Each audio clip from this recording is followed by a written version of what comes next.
우리 성도들에게 사명을 주셨사오니 생명을 다해 그 사명을 감당하는 우리 성도 될 수 있도록 하나님께서 인도해 주시길 원합니다. 오늘도 예배 가운데 함께해 주시옵소서. 44년 기념 예배를 하나님 베풀이오니 받아주시고 우리 교회를 앞으로도 지켜주시고 인도하여 주옵소서.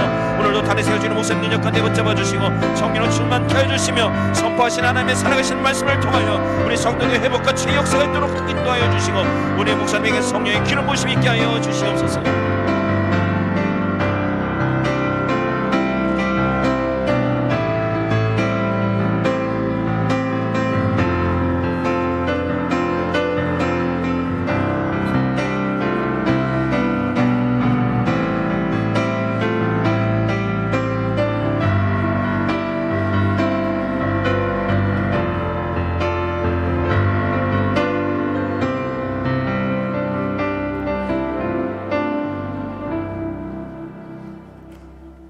함께 일어나셔서 묵도하심으로 설립 43주년 기념주일 예배 2부 예배를 하나님 앞에 드립니다.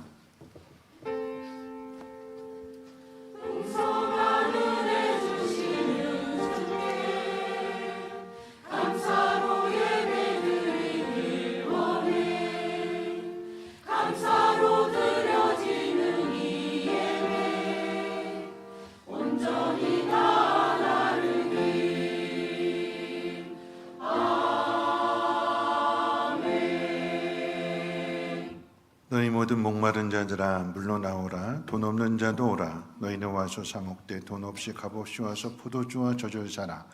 너희는 귀를 기울이고 내게로 나와 들으라. 그리하면 너희 영혼이 살리라.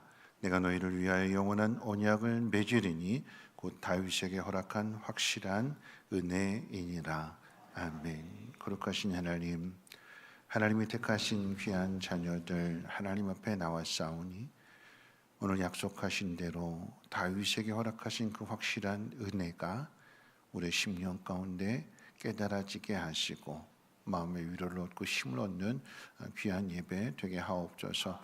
우리를 기쁘게 하는 예배가 아닌 오직 하나님을 기쁘시게 할 수 있는 거룩한 예배가 되도록 우리의 심령 가운데 하나님의 영의 충만함을 허락해 주옵소서. 감사드리며 모든 말씀 예수님의 이름으로 기도합니다. 아멘. 찬송가 38장 함께 찬송합니다.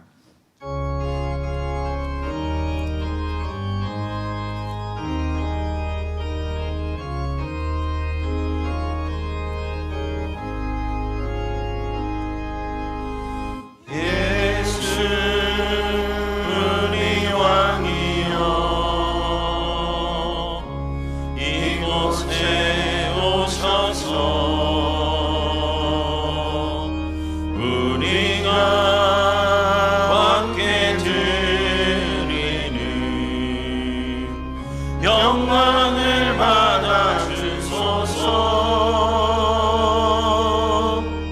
우리는 주님의 백성, 주님을 왕이라. 왕이신 예수님 오셔서 찬양한 자 다스리소서.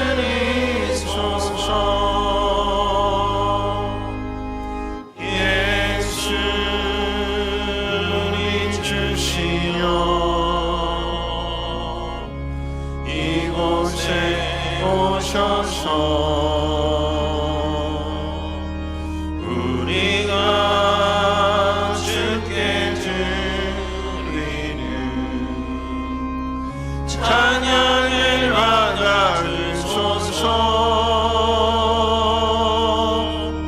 우리는 주님의 종들, 주님의 은혜 주시라. 주 대신 예수님 오셔서 이 찬양을 받아 주소서. 교동문은 112번 함께 교독합니다. 찬송가 되는 교동문은 112번입니다. 교동문 112번입니다. 이는 곧 너희의 하나님 여호와께서 너희에게 가르치라고 명하신 명령과 규례와 법도라.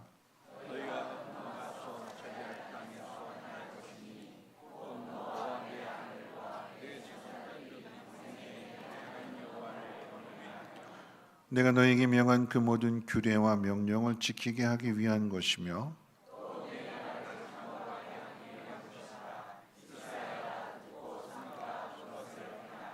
그리하면 내가 복을 받고 내 조상들의 하나님 여호와께서 내게 허락하심 같이 이스라엘아 들으라. 우리 하나님 여호와는 오직 유일한 여호와이시니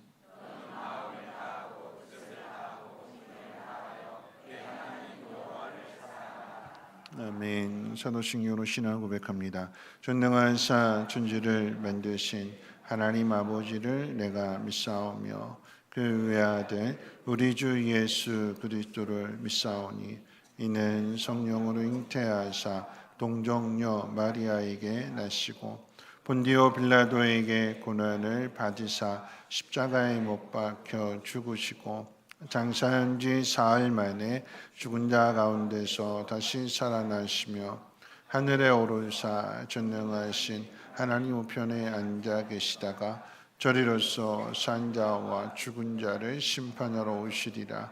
성령을 믿사오며 거룩한 공예와 성도가 서로 교통하는 곳과 죄를 사하여 주시는 곳과 몸이 다시 사는 곳과 영원히 사는 것을 믿사옵나이다. 아멘. 함께 앉으셔서 찬송가 210장 또 찬송가로 245장 찬송 후에 최연담 장로님 기도해 주시겠습니다.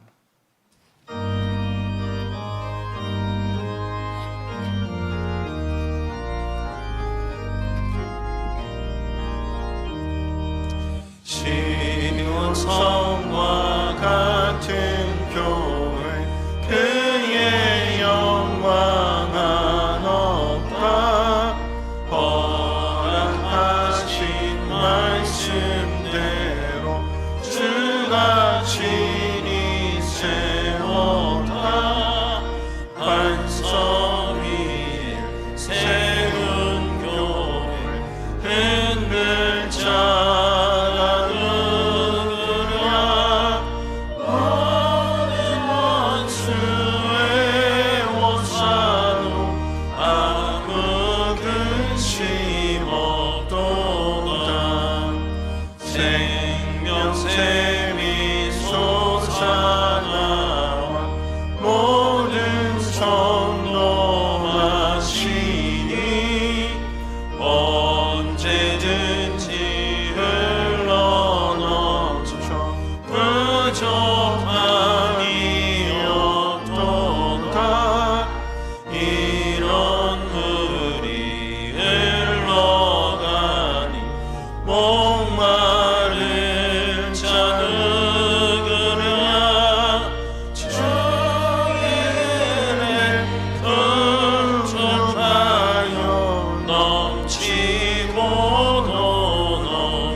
기도드리겠습니다.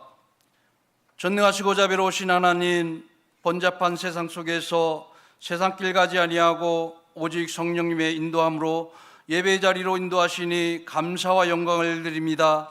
이 시간 거룩하신 주님을 찬양하며 높이오니 이곳에 임재하시어 주님의 은혜가 충만하고 성령님께서 교통하는 복 있는 예배가 되게 하여 주시옵소서.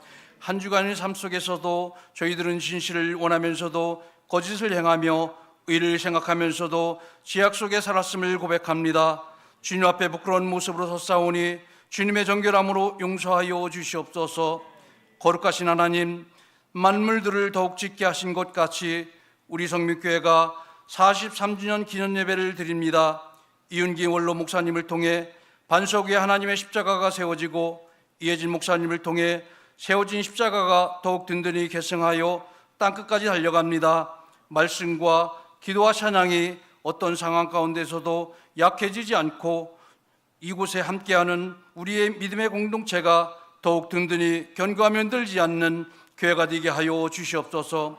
악한 세대 속에서도 내가 먼저 변하고 우리가 먼저 변하고 기관이 변하고 목장이 변하여 든든히 세워진 성민교회가 이웃의 안산에 이 나라에 다시 복음이 시작되고 기도가 시작되는 출발지가 되게 하여 주시옵소서. 절박할 때의 기도가 풍요로울 때도 멈춰지지 않는 교회가 되게 하여 주시옵소서. 거룩하신 하나님, 성민교회가 또 하나의 계획을 가지고 마음을 모아 기도합니다. 신약교회는 고난과 박해로 흩어지는 상황에서도 흔들림 없이 더욱 간절히 서로가 서로를 돌아보며 가정에 모여 말씀으로 기도로 섬김과 헌신으로 믿음을 지켰습니다. 오늘날 우리가 그 모습을 본받으려 합니다.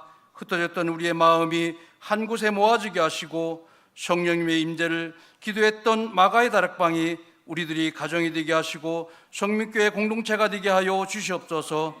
거룩하신 하나님, 호국의 달입니다. 또한 이 나라의 지도자가 새로이 선출되었습니다. 교만하지 않게 하여 주시고 겸손하고 낮아지며 백성을 살필 수 있는 긍휼함을 주시옵소서. 폐허 속에서도 이 나라를 건져주신 하나님, 나라가 풍전도와 같을 때에 자신의 목숨을 바쳐 지켜낸 이 나라의 고귀한 희생들을 후손들은 잊지 않고 그 값진 희생으로 세운 이 나라가 하나님 앞에 귀하게 쓰임받을 수 있도록 인도하여 주시옵소서. 극한 이념과 갈등이 멈춰지고 하나님께서 이 나라를 세워가시는 역사함을 우리가 목도하며 하나가 되는 이 민족 되게 하여 주시옵소서. 거룩하신 하나님, 이 시간 병상에 있는 우리 환우들, 또 큰 슬픔을 당한 교우도 있습니다. 기억하시어 간절히 기도의 응답으로 치유되어서 감사함으로 예배할 수 있도록 인도하여 주시고 위로하여 주시옵소서. 다음 세대를 세워가는 교학길을 기억하여 주셔서 올바른 가르침과 배움으로 진리를 소유하게 하여 주시고 그들의 장래를 하나님께 맡길 수 있는 믿음이 되게 하여 주시옵소서. 재단에 세우신 목사님 말씀 선포하실 때에 복의 근원을 깨닫게 하시고 말씀에 순종하여 삶 속에서 자루나 우루나 치우치지 않도록 깨닫는 말씀 되게 하여 주시옵소서. 늘 성도들을 위해 기도하며 신방으로 수고할 때 지치지 않게 하여 주시고 건강함과 평안함과 능력을 더하여 주시옵소서. 한 주간도 구석진 곳에서 섬김과 헌신한 손길들 기억하여 주시고 이 시간 찬양으로 영광 드리는 임마누엘 찬양대 찬양으로 영광받아 주시옵소서. 보배롭고 존귀하신 예수님의 이름으로 기도하옵나이다. 아멘.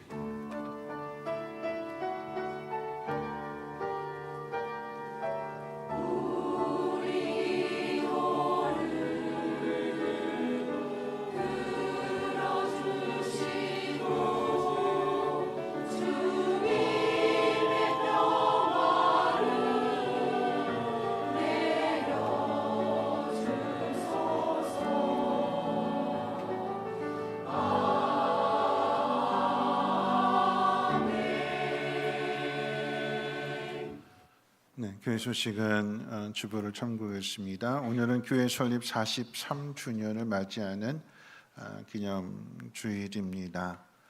지금까지 수고해 주신 모든 분들 감사를 드리고 또 하나님께 모든 영광을 돌립니다.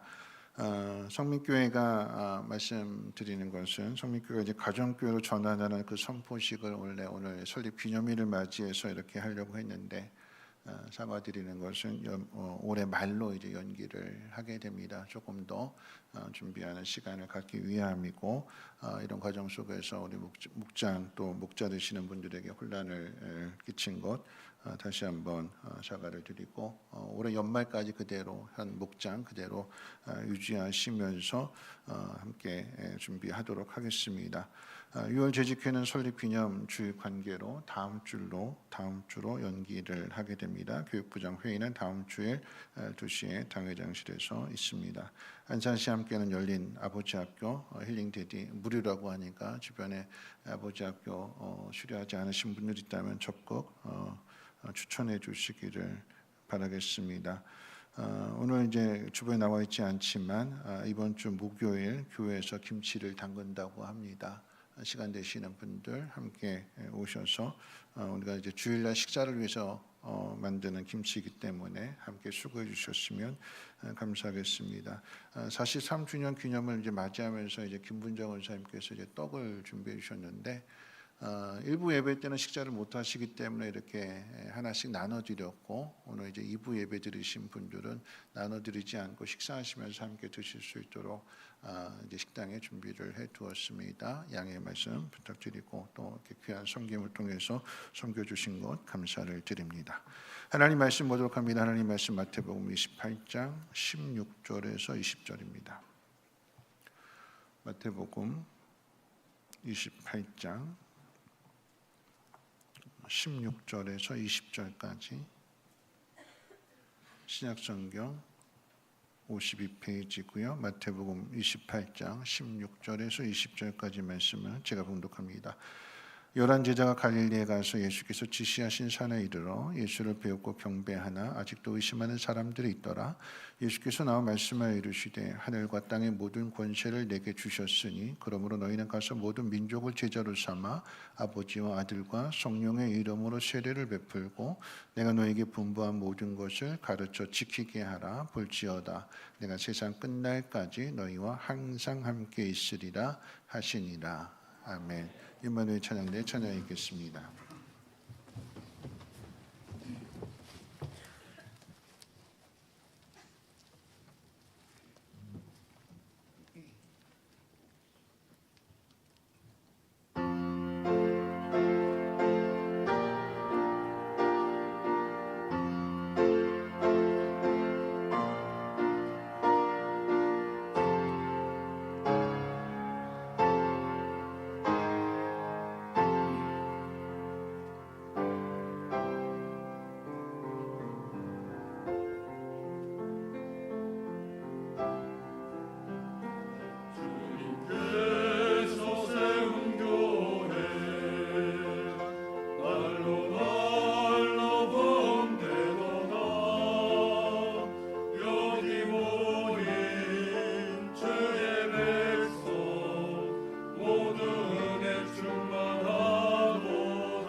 기도하겠습니다. 참으로 좋으신 하나님, 우리가 살아가면서 하나님이 얼마나 좋으신 분인가를 깨닫게 하시고 그 마음 가지고 하나님 앞에 예배할 때에 하나님 그 예배를 기뻐 영광 받아 주옵소서.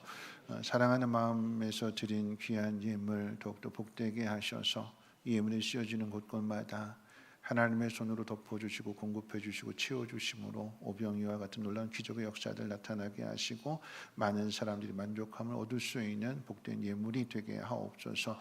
이 귀한 일에 순종하는 주의 백성들을 돌아보시고 저들의 가정과 산업 위에 그리고 자녀들의 앞길 가운데 하늘의 신령한 복과 땅의 기름진 곳으로 넘치게 채워 주옵소서. 오늘도 말씀을 듣습니다. 우리 각자에게 들려주시는 하나님의 음성으로 들려지게 하시고 부르심이 있게 하시고 순종하며 결단하는 믿음 되게 하옵소서. 우리 구주 예수님의 이름으로 기도합니다. 아멘. 네, 한 주일 동안도 편안하게 잘 지내셨는지요? 우리 옆에 분 돌아보시면서 인사 나누실 때 우리 표어로 오랜만에 표어로 하나님 원하시는 삶을 삽시다 하고 인사하겠습니다. 네, 한 번 더 인사하겠습니다. 하나님 당신을 사랑하시고 당신을 기뻐하십니다 하고 축복합니다. 네, 하나님 당신 사랑하십니다. 네, 당신을 기뻐하십니다. 자, 오늘은 이제 성민교회가 43주년을 맞이하는 기념 주일입니다. 오늘까지 인도하신 하나님의 은혜의 섭리에 감사와 영광을 돌리고 또 43년 전 하나님 부르심에 순종하여 교회를 설립하신 이윤기 목사님과 그리고 함께 동역해 주신 모든 분들, 맡겨진 자리에서 오늘까지 땀 흘리며 수고하신 모든 분들에게도 감사를 드립니다. 성민교회 처음 오신 분들이 놀라는 것이 이제 두 가지가 있는데, 첫째는 성민교회가 대로변이 아닌 주택가 안에 있는 그런 교회인데 교회가 크다라고 하는 것에 이제 놀라시고, 또 두 번째는 이 성민교회 역사와 또 이제 성도들의 숫자를 듣고도 이제 놀라기도 합니다. 뭐 그 외에도 개인에 따라서 이제 놀라는 것이 더 많은 줄 압니다. 이런 놀람은 생각한 것이나 기대한 것 이상이기 때문일 것입니다. 성민교회가 좋은 의미에서 놀라게 되는 일들이 여러분을 통해서 더 많아지기를 소망해 봅니다. 그런 의미에서 우리 생일 축하 한번 해볼까요? 네, 해피 버스데이 투 성민하고 옆에 있는 분하고 인사하겠습니다. 해피 버스데이 투 성민. 네.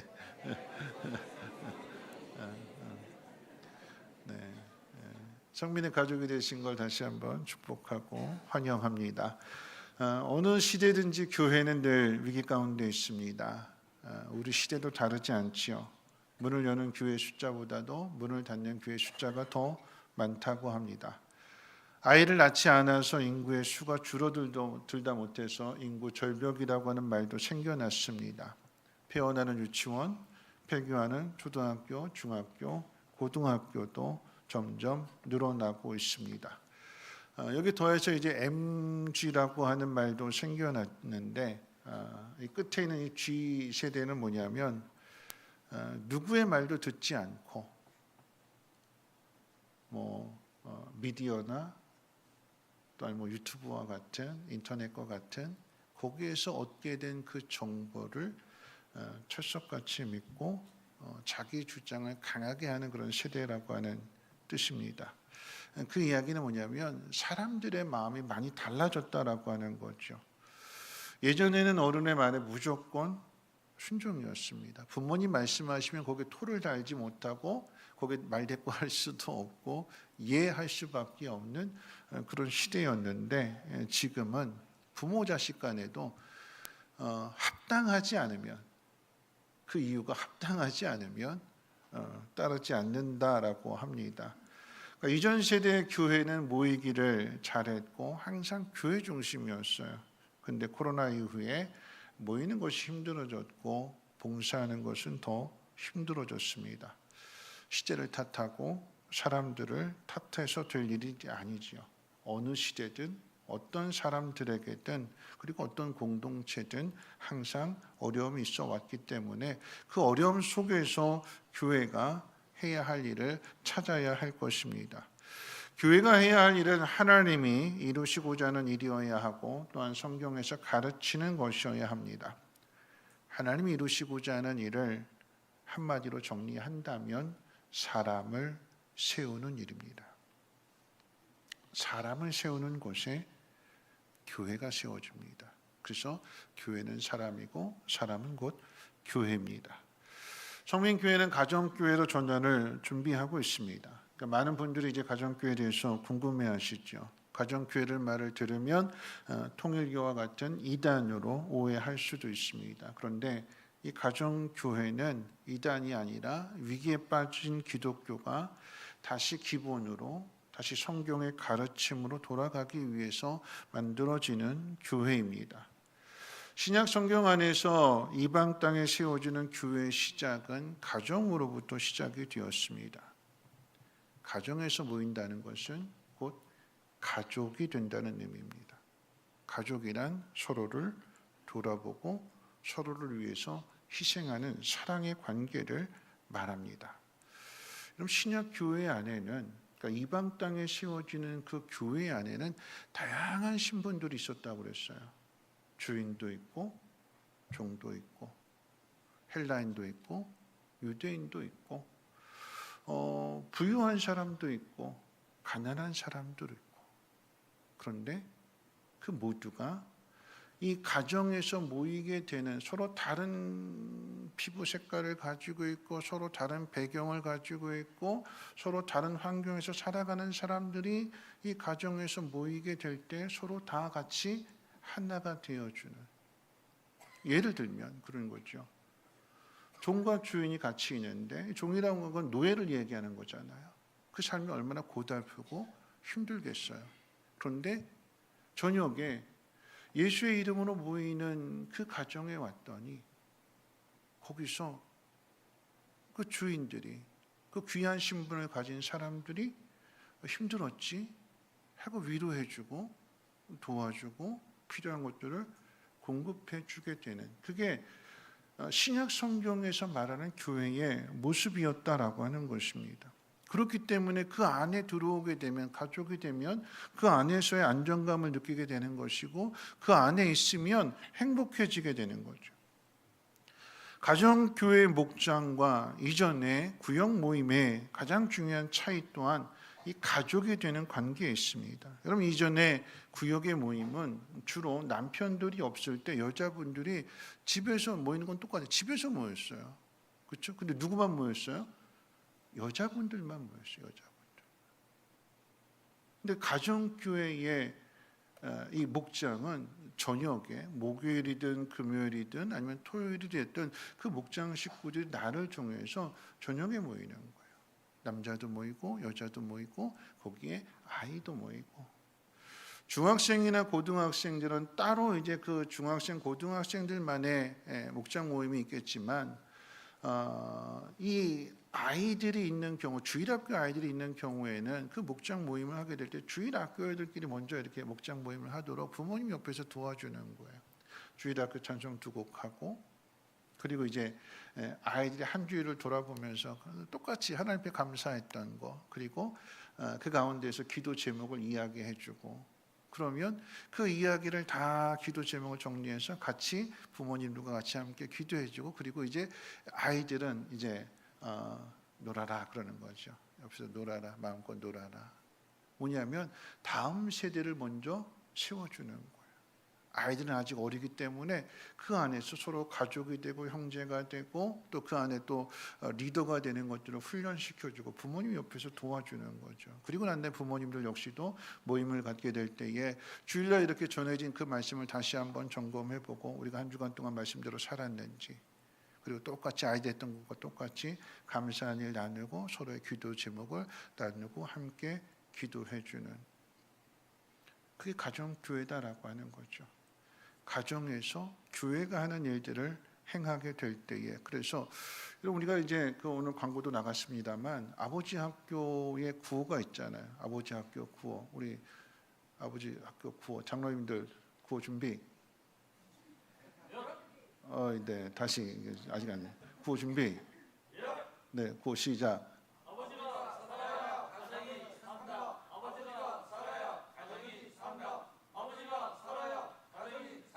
네, 네, 네, 네.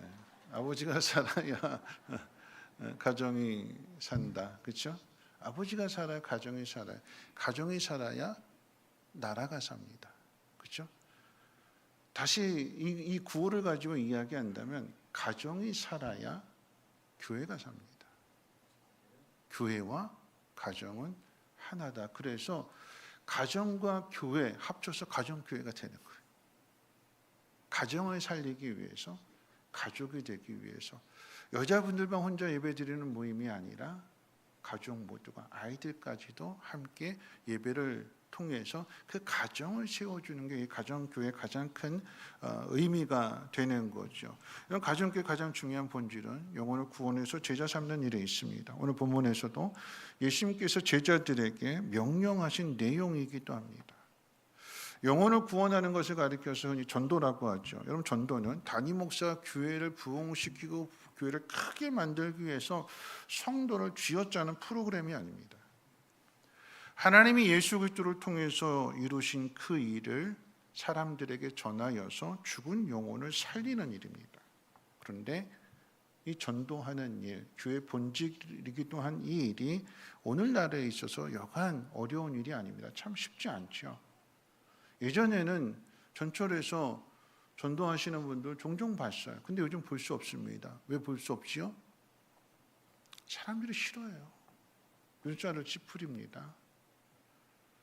전철역이나 공공장소에서 전도를 하려고 이렇게 하게 되면 바로 경찰들이 찾아와요. 하지 말라고. 그 얘기는 누군가 신고했다라고 하는 거죠. 그럼 집집마다 배를 누르고 전도를 하려고 하는데 문을 안 열어줘요. 아파트에서부터 들어갈 수도 없고요. 그럼 전도지를 돌리는데 여러분, 어느 교회에서 그렇게 얘기했어요. 전도지 10만 장 돌렸는데 한 가정도 안 왔대요. 전도지 10만 장 돌렸는데 사람들이 받으면 안 읽어요. 그냥 버려버려요. 수고는 하는데 거기에 효과가 없습니다. 그래서 요즘 이제 생겨난 게 이제 관계 전도라고 해서 관계 전도. 사람과의 관계를 먼저 만들어야 된다라고 하는 거죠. 그래서 그 관계를 만들기 위해서 삶에 지치고 힘든 분들, 그분들의 마음의 문을 열어줄 수 있도록, 그래서 어디로요? 목장으로 초대하는 거예요. 목장으로 초대해서. 여러분, 목장에서 성경 가르치는 거 아니에요. 성경 공부하는 거 아닙니다. 성경은 어디서 가르치냐면 교회에서 가르쳐요. 생명의 상, 확신의 상, 성경 공부 가르쳐주고 예수 영접하는 것도 그건 담임 목사가 하는 일이에요. 목장이 하는 일은 뭐냐면 서로 삶을 나누는 거예요. 삶을 나누고 그곳에서 뒤에 가서 말씀드리겠지만 섬김을 훈련하는 거예요. 그럼 가족은 섬김과 희생이 있어야 가족이 되는 거잖아요. 서로를 돌아보는 마음, 내가 혼자가 아니구나라고 하는 것들을 이 모임을, 목장 모임을 통해서 이 관계를 통해서 만들어가는 거예요. 그래서 어떤 분이 아팠는데 감기 걸려서 병원에 입원했거나 그랬을 때 그 목장 식구들이 죽을 쏘고 또 그분이 좋아하는 음식 입맛 돋우라고 음식을 만들어 오고 전화해주고, 그럼 그게 가족이잖아요. 힘들고 어려운 일들을 내가 상상하고 내가 기대할 수 없는 일이 언제 나한테 닥쳐올지 모르는 그 상황 속에서 그 일이 두렵지 않은 것은 뭐냐면 나한테 가족이 있기 때문에, 나를 지켜주고 함께 기도해주는 사람들이 있기 때문에 그 관계를 만들어가는 거죠. 그럴 때 마음의 문이 열리게 되는 것이고 거기에 복음의 씨앗이 뿌려지게 되는 것입니다. 이렇게 소개하면 이제 겁을 먹는 분들이 있어요. 나는 집을 오픈할 수 없어요. 우리 남편이 반대하기 때문에 안 돼요. 나는 우리 집에서 밥을 할 수 없어요. 여러 가지 이유를 듣게 됩니다. 성민교회가 가정교회로 전환하면 난 교회 옮길 거예요 하는 소리도 듣습니다. 그런데 여러분에게 부탁드리고 싶은 것이 뭐냐면 할 수 있는 것만 하십시오. 할 수 있는 것.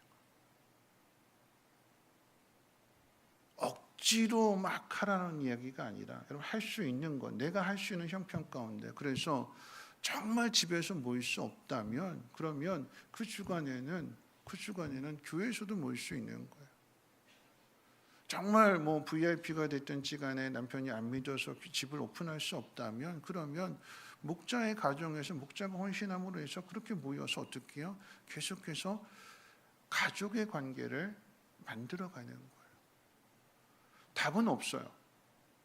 답은 뭐냐면 성경 말씀대로 우리가 그렇게 한번 해보자. 그래서 그 아프리카에 세워지는 이런 가정 교회들과 한국에서 세워지는 가정 교회의 그 차이가 정반대, 그러니까 문화가 다르기 때문에. 그런데 예를 들어서 우리 가정 교회를 하게 될 때, 가정에서 모이게 될 때 음식 준비를 했어요. 그 집 주인이 음식 준비를 하면 음식을 다 먹고 가시는 게 그 준비하신 분의 입장에서 기쁠까요? 아니면 좀 남겨놓고 조금 먹고 가는 게 좋을까요? 내가 먹을 게 없는데도 다 먹어야 돼요? 그래야 기쁘죠, 그렇죠? 근데 아프리카는 다 먹고 가는 게 예의에 어긋나는 거래요. 남기는 게 거기에는 미덕이래요. 왜 그럴까요? 먹을 게 없으니까. 먹을 게 없으니까. 먹을 게 없는 그곳에서 이 목장 모임을 하게 되면 일주일치 먹을 것을 그 목원들에게 다 주는 거예요. 그럼 그 사정을 아니까 목원들이 어떻게 해요? 조금만 먹는 거죠. 조금만 먹지만 그 속에서 어떻게 해요? 가족의 마음을 느끼는 거죠. 서로를 돌아보는, 서로를 생각해 주는. 그리고 그 다음 집에 또 똑같이 모이게 돼요. 그러면서 그 속에서 이 가족의 관계가 만들어지게 되는 거예요. 거기에 희생이 있고 거기에 섬김이 있으니까 그 희생과 섬김을 받는 사람은 행복해지게 되는 거죠. 그 나라에 맞게, 그 상황에 맞게끔. 근데 중요한 것은 뭐냐면, 꼭 잊지 말아야 되는 것은, 이 가정교회 정신은 우리가 사는 시대 속에서 가정을 지키고 영혼을 구원하며 성경에서 보여준 그 교회로 돌아가고자 하는 정신이다라고 하는 것입니다. 그 일을 위해서 이제 연말에 가서 여러분 스스로 선택한 목장에서 여러분이 은혜 받은 것만큼 사랑하며 섬기게 되는 일을 하면 되는 거예요. 성민교회 담임 목사로서 저의 간절한 바람은 여러분들을 예수님을 닮아가는 사람으로 세우는 일입니다. 여러분, 이 사명은 어느 시대든지 어느 목사든지 동일하게 갖는 사명입니다. 예상치 못한 불청객 코로나로 인해서 사회, 경제, 문화 모든 것이 다 흔들렸고 교회마저도 흔들렸습니다. 이와 같은 문제들이 또 언제 터질지 우리는 알지 못합니다. 여러분, 그 속에서 우리가 해야 될 일은 강한 그리스도인이 되는 일입니다. 강한 그리스도인이 되는 일이라고 하는 것은 위기의 상황에 빠졌을 때 자신뿐만 아니라 다른 사람 생명까지도 건져내는 사람이 강한 사람이에요. 여러분 자녀에게 예를 들어서 수영을 가르친다면 수영을 가르치는 목적이 뭘까요? 자녀에게 수영 왜 가르쳐 줄까요? 왜 가르쳐 주죠? 물에 빠졌을 때 죽지 말라고. 그죠? 50점이에요 답이. 물에 빠졌을 때 죽지 말라고 자녀에게 수영을 가르쳐 주는 건 50점입니다. 100점은 뭐냐면, 야, 물에 빠졌을 때 엄마부터 살려내. 그래서 가르쳐 주자는 거예요. 나 물에 빠졌을 때 네가 나 살려야 돼. 그래서 아이에게 돈 들여서 수영 배우고 가르쳐 주는 거예요. 무슨 이야기일까요? 그럼 저는 수영을 잘할까요? 못할까요? 수영 있어요. 이렇게 단호하게 그렇게 못한다고 하실까요? 저 수영 잘해요. 네, 뭘 잘하냐면 저 배영 잘해요. 배영. 배영은 뭐냐면 가만히 있으면 물에 떠 있는 게 배영이잖아요. 그죠? 그래서 저는 물에 떠 있을 수는 있어요. 근데 그거는 나만 사는 거죠. 나만 사는 거예요. 근데 수영을 잘하는 사람은 자신도 물에 떠 있을 뿐만 아니라 물에 가라앉는 사람은 어떻게 해요? 끄집어 올릴 수 있는, 물 위에 뜨게 해줄 수 있는 이 사람이 진짜 실력자인 거죠. 수영을 배우는 목적은 내가 죽지 않기 위해서 수영을 배우는 게 아니라 그것을 넘어서 어떻게 해요? 다른 사람을 살릴 수 있도록. 태권도 왜 가르칠까요? 네 몸을 보호해 줄 뿐만 아니라 아빠가 어디 가서 두드려 맞으면 네가 달려가서 아빠 구해주라. 그래서 가르쳐 주는 거예요. 그게 실력 있는 사람이에요. 그리스도인이 된다라고 하는 것은 내가 예수 믿어서 하나님 나라 가는 것으로 끝나는 것이 아니라 예수를 믿음으로 말미암아 또 다른 사람을 건져낼 수 있는, 또 다른 영혼을 하나님 앞으로 인도할 수 있는, 그것을 위해서 우리가 신앙생활을 하는 거 아니겠습니까? 실력 있는 사람. 바라고 원하기는 저는 여러분 한 사람 한 사람이 그런 모습으로 하나님 앞에 가셨으면 좋겠습니다. 그렇게 되도록 여러분을 세우는 게 제가 할 일입니다. 이 일이 어떻게 이루어질 수 있을까요? 저는 그 답을 오늘 본문에서 찾았습니다. 오늘 본문은 부활하신 예수님이 제자들에게 모든 민족을 제자로 삼고 교회를 세우라고 하는 명령을 주시는 내용입니다. 이 말씀을 통해서 이 땅에 어떻게 교회가 세워지는지, 또한 우리가 어떤 삶을 살아가야 되는지를 세 가지로 한번 생각해 보겠습니다. 길지 않게 짧게 한번 생각해 보겠습니다. 첫 번째 생각할 것은 기독교의 새로운 역사는 제자들에게 예수님이 위임을 하심으로 시작이 됐어요. 오늘 읽은 말씀은 예수님이 승천하시기 전 제자들에게 주시는 마지막 말씀입니다. 모든 족속에게 가서 제자를 삼으라라고 하는 주님의 명령입니다. 그런데 이 말씀 안에 세 가지 놀라운 사실이 있는데, 가장 첫 번째 놀라게 되는 것은 당연한 건데 뭐냐면 예수님 부활하셨다는 소식이겠죠. 예수님이 부활하셨습니다. 다시 살아나셨어요. 성경의 기록 가운데 세상이 보는 관점에서의 기독교는 마태복음 27장으로 끝이 납니다. 세상에서 보는 관점이라고 하면 뭐냐면 예수가 나타났네, 많은 병자들을 고쳐주네, 그 예수를 많은 사람들이 따르네, 이거 안 되겠네, 죽이자, 그래서 죽였어요. 마태복음 27장 66절에 뭐라고 기록하고 있는가 하면, 거기에 우리 같이 한번 읽어볼까요? 마태복음 27장 66절 함께 읽겠습니다. 시작. 그들이 경비병과 함께 가서 돌을 임병하고 무덤을 굳게 지키니라. 세상이 보는 기독교는 끝난 거야. 이제 예수를 죽였고 무덤의 돌로 그 입구를 큰 돌로, 누구도 그 돌 굴리지 못하도록 큰 돌로 막아버렸고, 거기에 더 나아가 경비병까지 지키고 있습니다.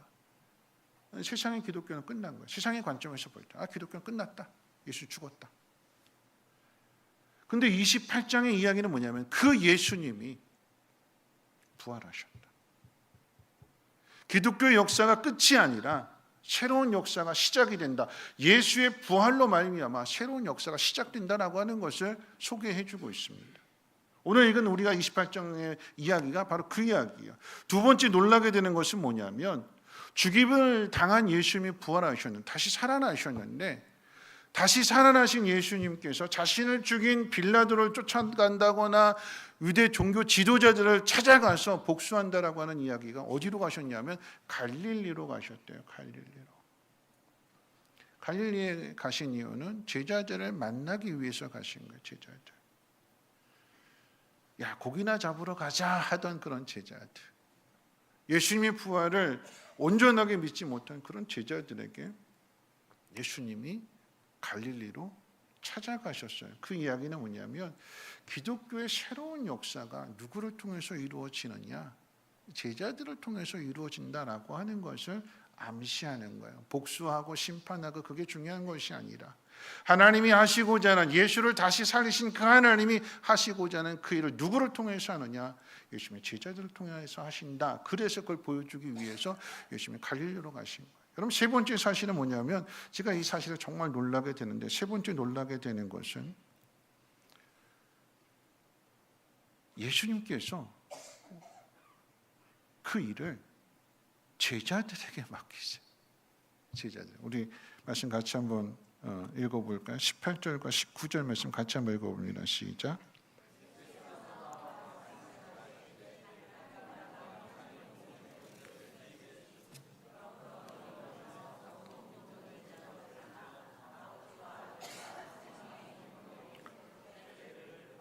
네, 하나님께서 예수 그리스도에게 하늘과 땅에 있는 모든 권세를 주셨다라고 하는 이 말씀을 바울이 빌립보서 2장에서 이렇게 풀어서 설명합니다. 너희 안에 이 마음을 품으라. 곧 그리스도 예수의 마음이니 그런 근본 하나님과 같은 본체시나 하나님과 동등됨을 취할 것으로 여기지 아니하시고 자기를 비워 사람의 모양을 가지사 종이 되셨고 죽기까지 순종하시는데 십자가에서 곧 죽으심이라.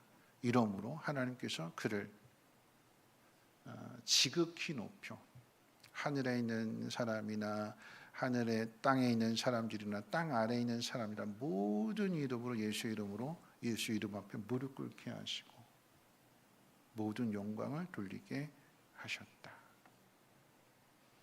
하늘과 땅에 있는 모든 권세를 부활하신 예수님에게 주셨다는 이야기예요. 왜냐하면 그 권세를 가지고 하나님이 이루시고자 하는 진짜 중요한 일을 하라고 그 권세를 주셨는데, 제가 놀라게 되는 건 뭐냐면 그 권세를 지금 누구한테 맡기시는 거예요? 제자들에게. 정말 중요한 일이 남아있는데 지금까지 예수님이 이 땅에 오셨고 십자가에서 죽으셨고 부활하신 것은 이제 이 일을 이루기 위함인데, 근데 정말 중요한 이 클라이막스 같은 일들, 하이라이트 중에 하이라이트 같은 일을 남겨놓고 예수님 하늘로 올라가세요. 승천하세요. 그리고 제자들에게 이 일을 통째로 맡기시는 거예요. 통째로. 니네가 해라. 니네가. 이렇게 중요한 일인데, 여러분 이게 얼마나 중요한 일인지 한번 생각해 볼 필요가 있습니다. 왜냐하면 예수님이 오기 전에 유대인들은 이스라엘 선민 사상에 빠져서 이방인들을 멸시했어요. 열방을 비추는 빛이 되라고 하나님께서 불러 모으셨고 복을 주신 건데,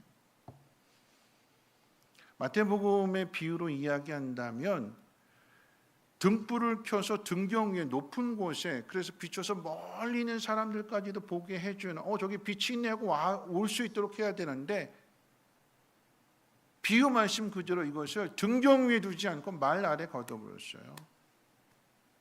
집안에 집어넣고 꼭 닫아버렸어요. 아무도 보지 못하고 우리만 볼 수 있도록. 다시 말하면 끼리끼리가 되었다라고 하는 거죠. 그래서 예수님께서 이 땅에 오셔서 십자가로 그 벽을 허무시는 거예요. 그 담을 허무시는 것입니다. 이어주시는 거예요. 유대인들만의 기독교가 아닌, 유대인들만의 종교가 아닌, 유대인들만의 하나님이 아닌 모든 사람에게 하나님이 될 수 있도록 그 일을 시작하시려고 하는데, 그 일을 통째로 제자들에게 맡기십니다. 하나님이 하시는 일이 참 우리의 생각과 참 다름을 보게 되는 거죠. 이렇게 중요한 일을 예수님이 하셔야지 왜 제자들에게 맡기시는가? 하나님의 일꾼을 부르시는 것도 그렇고 일을 맡기시는 그런 내용들도 보면 우리가 생각하는 것과 너무나 달라요. 하나님은 모세를 부르실 때 애굽의 궁에서 젊고 능력 있고 힘 있고 뭔가 할 수 있는 그런 젊은이 때 부르지 않으셨습니다. 80의 나이에 미디안 광야에서 양을 치던 모세를 부르셨습니다. 그리고 하시는 말씀이 가서 애굽의 바로왕 밑에서 신음하고 있는, 고통을 당하고 있는 내 백성을 구원하라라고 하는 말씀을, 그 명령을 주시지요. 모세 자신이 자기 자신을 잘 알기 때문에 나는 못합니다. 보낼 만한 사람 보내십시오. 거절했음에도 하나님은 모세를 보내세요. 왜 젊을 때 안 보내셨을까? 왜 힘 있을 때 안 하셨을까? 난 지금 가진 게 없는데, 난 지금 사람들에게 잊혀졌는데 그 엄청난 일을, 그 큰 일을 내가 할 수 있을까? 하나님이 이 모세에게 통째로 맡기셨어요. 오늘 본문의 제자들도 다르지 않습니다. 오늘 읽은 말씀 17절에 아주 재미있는 이야기를 하게 되는데, 17절 뭐라고 이야기하냐면 예수를 배우고 경배하는 아직도 의심하는 사람들이 있었더라. 믿음이 충만하고 성령이 충만한 상태에서 주시는 말씀이 아니라 아직도 의심하는 제자들에게 주시는 말씀이고 명령입니다. 어떻게 이런 제자들이 예수님을 대신하여 교회를 세울 수 있는지 두 번째 이유를 한번 생각해 보는데, 두 번째 이유는 기독교의 새로운 역사는 믿음을 통해서 이루어지게 되는 거죠. 믿음. 믿음을 강조할 건데, 자 19절 한번 같이 한번 읽어볼까요? 시작. 그러므로 너희는 가서 모든 민족을 제자로 삼아 아버지와 아들과 성령의 이름으로 세례를 베풀고. 만약에 예수님께서 이 명령을 저와 여러분들에게 동일하게 주셨다라고 하면, 너희는 가서 모든 민족으로 제자를 삼아서 아버지와 아들과 성령의 이름으로 세례를 주라라고 말씀하시면, 명령하시면 여러분 가시겠습니까? 안 가시겠습니까? 가시겠어요? 안 가시겠어요? 일부 예배 때도 물었는데 대답하시는 분이 아무도 없었는데 갈까요? 안 갈까요? 가신다고 대답이 나왔어요. 아멘인데. 그래서 묻습니다. 감사하게도 대답을 해주셨어요. 여러분이 모든 민족에게 가서 제자를 삼으라라고 하는 이야기는 네가 지금 가지고 있는 모든 것 다 내려놓고 버리고 내가 보내는 곳으로 너 가라. 그런 이야기. 갈 수 있을까요? 없을까요? 못 가죠. 쉽게 대답할 수 없어요. 근데 더 정확하게 하면 이런 이야기예요. 네가 가지고 있는 모든 것 다 내려놓고 내가 보내는 곳에 가서 너 죽어라. 그런 이야기예요. 모든 민족으로 제자를 삼는다라고 하는 것은 결코 쉬운 일이 아니잖아요. 나와 다른 사람들에게 가서 나를 환영하지 않는 사람들에게 하나님이 이루신 이 일을 전하면 그 사람들이 그렇구나 하고 받아들일까요? 안 받아들여요. 무슨 헛소리야? 무슨 소리야? 안 받아들여요. 그럼에도 갈 수 있는 차이는 뭘까요? 그게 믿음인 거죠. 믿음 있는 사람은 가는데 그 믿음의 근거가 무엇이냐라고 한다면 저는 오늘 두 가지를 한번 생각하고 봅니다. 이 제자들이 어떻게 그 말씀을 믿고 순종할 수 있느냐, 그 말씀을 믿고 갈 수 있느냐. 믿음의 근거는 항상 하나님의 말씀이고 예수님의 말씀 속에서 찾는 거예요. 제자들이 갈 수 있는 이 통째로 맡기는 이 위임에 대해서 제자들이 순종할 수 있는 그 근거는 뭐냐면 부활하신 예수님을 봤거든요. 제자들이 처음부터 믿음이 있었던 것이 아니라 주님이 그렇게 나 죽는다, 나 3일 후에 다시 살아난다 그렇게 가르쳐 주셨는데도 제자들이 안 믿었어요. 그런데 안 믿었던 예수님이 자신들 눈앞에 다시 살아나신 모습으로 부활하신 모습으로 앞에 있게 되니까 이제는 그 예수님의 말씀을 믿지요. 어떤 말씀이요? 하늘과 땅에 있는 모든 권세를 아버지께서 나에게 주셨다.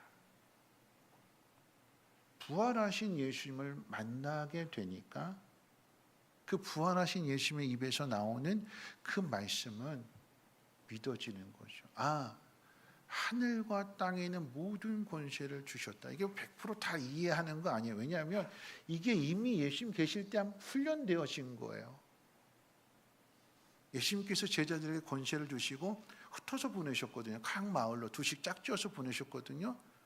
예수님 보내신 곳에 가서 병자들을 고쳐주고 귀신을 쫓아내고 복음을 전하게 될 때 사람들이 예수를 믿게 된 놀라운 일들을 경험했거든요. 권세를 주시니까 할 수 있는 거다. 그런데 주님이 부활하셔서 하늘과 땅에 있는 모든 권세를 아버지께서 나에게 주셨다. 그래서 내가 너희를 보낸다라고 말씀하시니까 다 이해할 수는 없을지라도 이미 한번 경험했던 일들이 생각이 나서 그래 가면 주님이 도와주시겠지, 어떤 방법으로도 그 일을 이루시겠지 하는 그 믿음이 생겨서 갈 수 있는 거예요.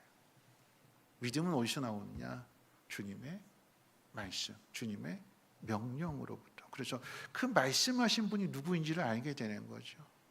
우리가 할 일을 생각하게 되면 내가 가야 된다고, 모든 민족에게 가야 된다고 그러면 막막해요. 못해요.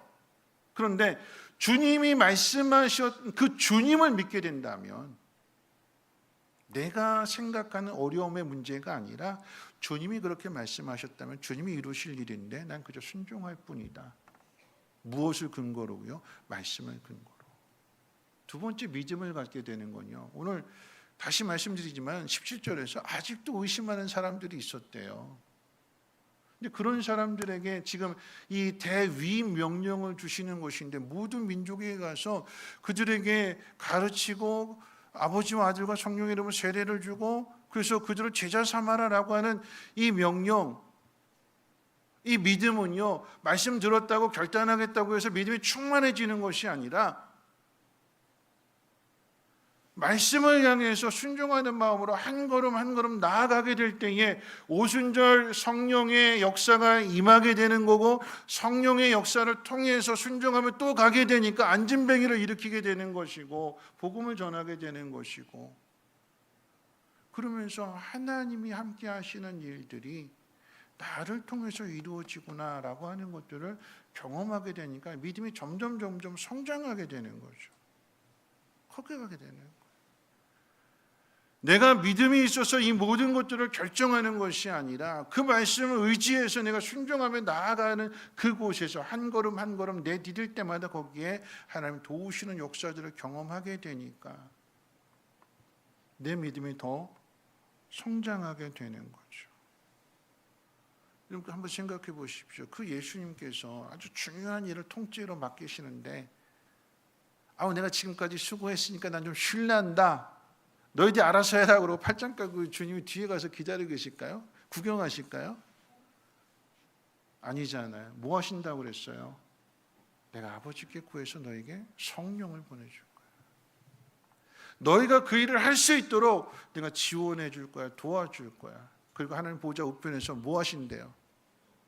기도하신대요. 맡기신 분이 하시는 일이에요. 그 일은 뭐냐면 제자들이 그 일을 온전하게 이루어 갈 수 있도록 지원해주고 도와주고 기도해주고 또 다른 섬김이 되는 거죠. 그 일을 하시기 때문에 마지막 세 번째인데요. 이런 기독교의 새로운 역사는요. 제자를 만드는 삶을 통해서 이루어집니다. 예수님이 이 땅에 오셔서 남기신 것이 무엇일까요? 뭘 남기셨을까요? 예수님이 이 땅에 오셔서 뭘 남기셨죠? 제자들입니다. 제자. 예수님이 이 땅에 오셔서 남기신 것은 제자들입니다. 그 제자들을 만드셨어요. 여러분 이 제자가 어떻게 만들어졌을까요? 20절 우리 다시 한번 읽어볼까요? 20절 말씀 함께 읽겠습니다. 시작.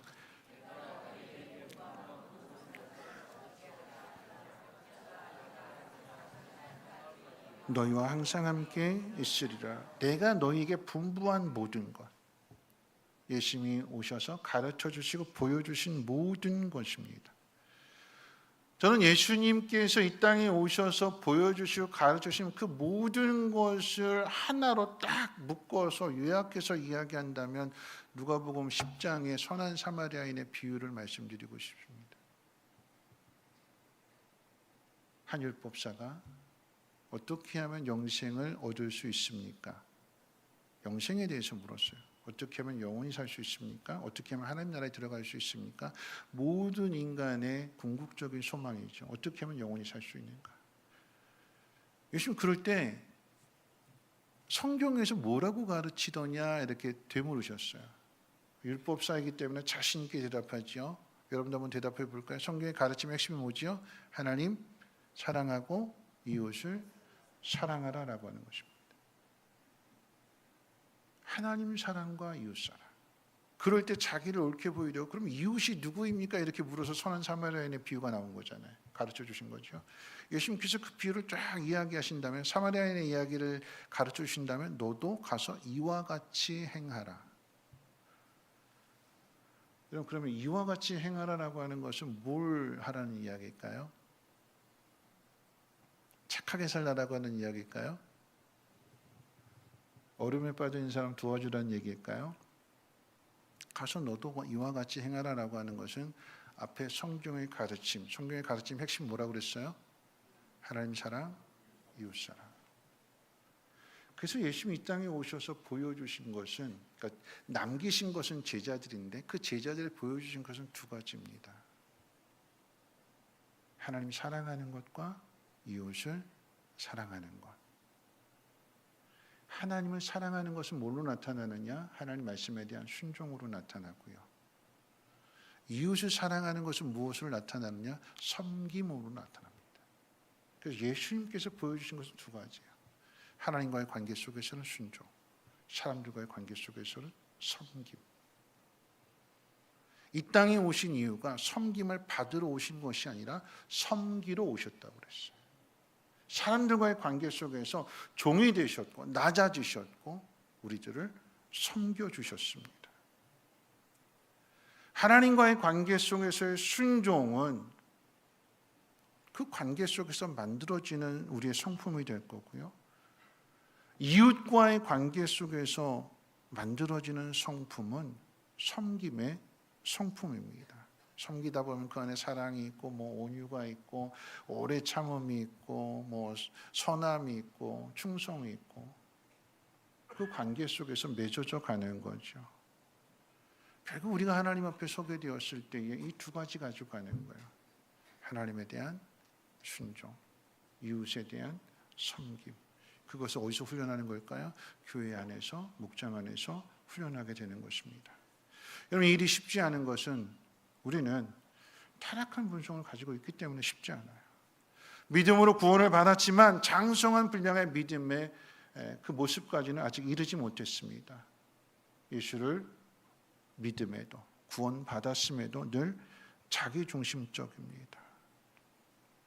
그럼 사람은 순종하는 걸 싫어해요. 순종. 그걸 이제 현 세대가 그대로 나타나는 거잖아요. 부모 말도 안 들어요. 왜냐하면 우리 안에는 죄성이 그래요. 누군가를 섬기는 것도 싫고 섬기는 받는 것도 싫습니다. 섬기는 거 왜 싫지요? 내가 누군가를 섬기는 거 왜 싫을까요? 내가 고생하고 내가 수고하고 내가 낮아져야 되니까 싫어요. 근데 섬김을 받는 건 왜 싫을까요? 누가 나 섬겨주는 것도 싫어요. 왜 싫을까요? 괜히 빚진 마음이에요. 갚아야 될 것 같아요. 다음에. 마음이 편치 않죠. 그래서 싫대요. 그냥 혼자 있는 게 좋대요.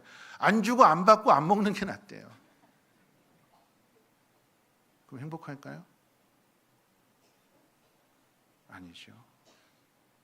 예수님이 이 땅에 오셔서 순종하셨고 섬기셨습니다. 그래서 우리가 행복해지는 거잖아요. 그래서 우리가 구원을 얻게 되는 것이고 그걸 전하래요. 그걸.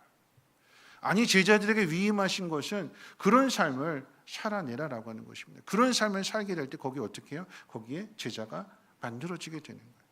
언더우드 선교사님이 100년 전에 한국 땅을 보면서 하나님께 드린 기도문 가운데 오늘 말씀과 관련하여서 저는 세 가지 그 표현이 마음에 닿습니다. 첫 번째 표현은 주께서 붙잡아 뚝 떨어뜨리신 이곳. 하나님이 언더우드 선교사님을 붙잡아다가 이 조선 땅에다 뚝 떨어뜨려 놓으셨대요. 근데 순종하세요. 두 번째 표현은 이런 표현입니다. 그들은 왜 묶여 있는지도 고통이라고 하는 것도 모르고 있습니다. 의심부터 하고 화부터 냅니다. 하나님이 우리를 사랑하사 우리를 구원해 주시기 위해서 선교사님을 이 땅에 보내주셨는데 선교사님들 맞이했던 그 시대의 사람들, 우리 조상들은 의심부터 하고 화부터 냈대요. 그게 우리의 본성이에요. 하나님 우리를 사랑하신다라고 하는 것을 전해주러 왔는데 교회를 세우고 학교를 세워주고 병원을 세워주고 우리를 도와주려고 하는데 의심부터 하고 화부터 냅니다. 세 번째 표현은 이런 기도문인데 조선의 마음에 보이지 않습니다. 그러나 주님께 순종하겠습니다. 겸손하게 순종할 때 주께서 일을 시작하시고 그 하시는 일을 우리의 영적인 눈이 볼 수 있는 날이 있을 줄 믿나이다. 언더우드 선교사님의 이 기도의 열매를 지금 우리가 눈으로 보고 있습니다. 저는 이 언더우드 선교사님의 기도를 성민교회 오기 전에 이제 필리핀에 선교지에 갔을 때 언더우드 선교사님이 심은 그 기도문을 이 땅에 심은 그 기도문을 가지고 필리핀에 가서 그대로 전해 주었어요. 우리는 당신들보다 더 못 사는 나라였습니다. 근데 하나님이 사랑하셔서 하나님의 사람들을 보내주셨고 복음의 씨를 뿌리고 기도의 씨를 뿌린 결과로 인해서 우리가 이와 같은 복을 받게 되었습니다. 저는 여러분들에게 또 이 씨를 뿌립니다. 하나님 여러분들을 사랑하시기 때문에 우리가 받은 것을 그대로 돌려주라고 우리들을 이곳에 보내셨습니다. 그런 의미로 설교를 했어요. 설교를 했더니 그분들이 다 울어요. 통역하시는 분도 울고 그 교회 성도들도 울고 다 울어요. 하나님 여러분들을 사랑하십니다. 이와 같은 복을 우리가 받았는데 이와 같은 복을 여러분들에게 전해주라고 우리들을 보내셨습니다.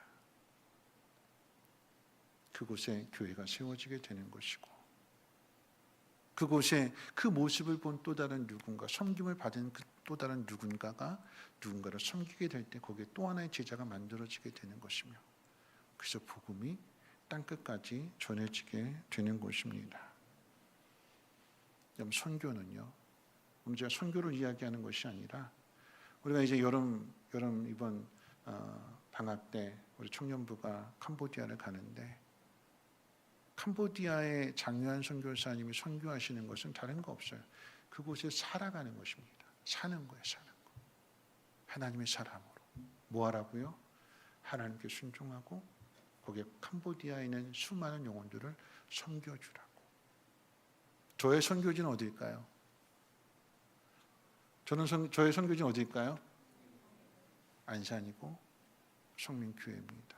제가 살고 있는 이곳에서 여러분들을 섬겨드리고 여러분들을 하나님의 사람으로 세워가는 것, 그 앞서 제가 먼저 삶의 본이 되어야 되는 것입니다. 자, 그렇다면 여러분의 선교지는 어디일까요? 여러분의 가정, 여러분의 주변 사람들, 그곳에서 예수님이 우리에게 본을 보이셨던 것처럼 하나님 말씀에 대한 순종과 섬김을 살아가십시오. 그럼 여러분들의 자녀가 그것을 보게 될 것이고, 섬김을 받은 그 사람들이 그 섬김을 받으면서 나도 저런 사람이 되고 싶다, 그와 같은 길을 걸어가게 될 때 거기에 또 하나의 교회가 세워지게 될 것입니다. 말씀 마치겠습니다. 부활하신 예수님께서 제자들에게 위임을 하셨어요. 통째로 맡기셨습니다. 그 큰 일을, 새로운 기독교 역사가 시작이 되는 그 일을, 이방 땅에 교회를 세우는 그 일을 맡기시는데, 맡기시면서 뭐라고 말씀하셨냐면, 하늘과 땅에 있는 모든 권세를 아버지께서 나에게 주셨다. 이건 누구만 할까요? 예수님과 제자들만 합니다. 그러니까 제자들이 가는 곳에 하늘과 땅에 있는 모든 권세를 아버지께서 주셨다, 이 말씀을 믿는 제자들이 가는 곳곳마다 예수의 이름을 전하게 되는, 그래서 안진병이 일으키게 되는 거예요.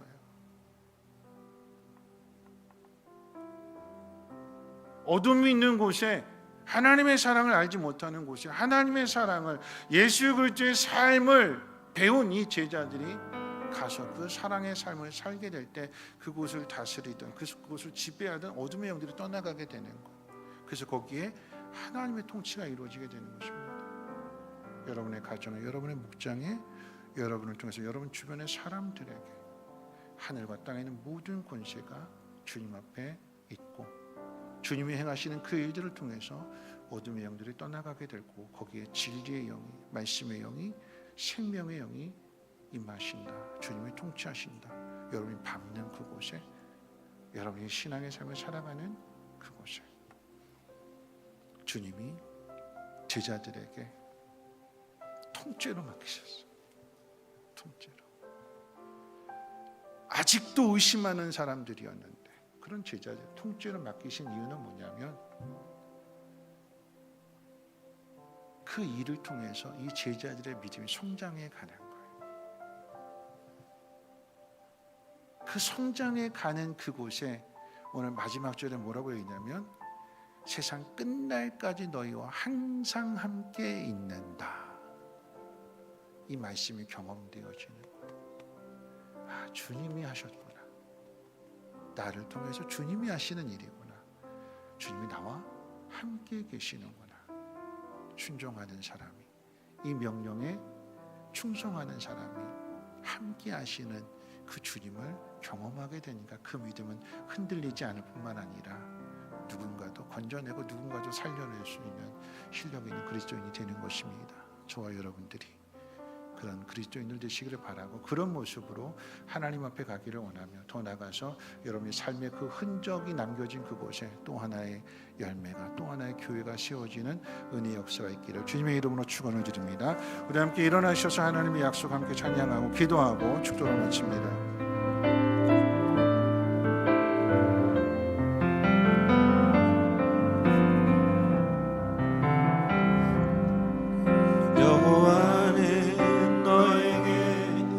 복을 주시기를 원하며 너를 지키시기를 원하시며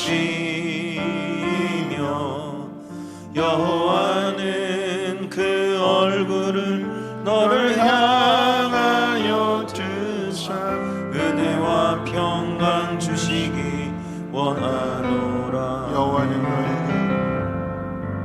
여호와는 너에게 복을 주시기를 원하며 너를 지키시기를 원하시며 여호와는 그 얼굴을 너를 향하여 드사 은혜와 평강 주시기 원하노라. 너를 보배롭고 존귀하게 여기시는 하나님이 내 삶 속에서 이 약속을 신실하게